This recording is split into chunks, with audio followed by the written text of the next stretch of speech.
प्रकृतिर नीरव सौंदर्य परिपूर्ण आम बागडिही वनांचल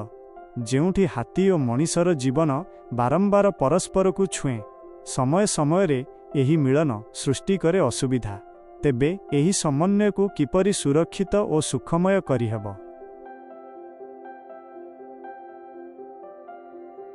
एही गुरुत्वपूर्ण प्रश्नर उत्तर खोजिबा पई झारसुगुड़ा बनखंडर बागडिही वनांचल तरफरु आयोजित हेला एक दिवसीय दक्षता वृद्धि तालीम शिविर।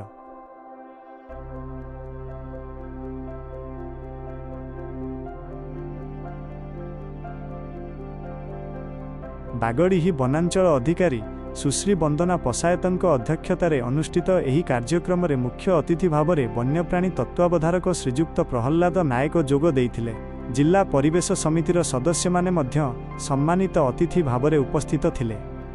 एही तालीमर मुख्य उद्देश्य थिला हाथीक सुरक्षा सह धनजीवन रक्षा करिबा, हाथीक गतिविधि को ठीक समय रे चिन्हट करिबा, विपद को एडाइबा पई सठिक सूचना प्रदान करिबा एवं ग्रामवासी को सचेतन करिबा भली गुरुत्वपूर्ण दायित्व उपरे गजसाथी माननकु दक्षता प्रदान करा जायथिला। आमे ताको अत्याचार करूछु डरुछु बोली कि अत्याचार करूछु डरवा किछ नै तांको फ्रेंडली बना जाय पारे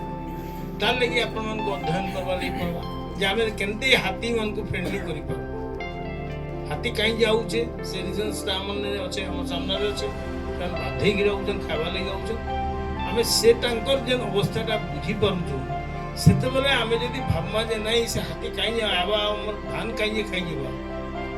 एतले तो आमे दई हमर माने दई लक्ष लक्ष कोटी कोटी गछ माने में काटी दी इने टेस्ट वाय ने बेदान बोल माने भजन बोल खाना बोल आमे गछ माने काट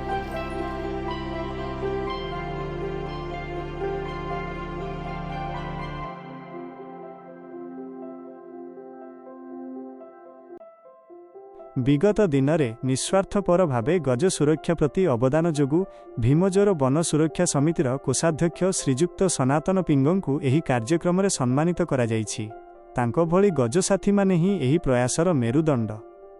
बागडिही वनांचल अंतर्गत 15टी वन सुरक्षा समितिर समुदाय 75 जन गजसाथी एही तालीम रे भाग नैथिले।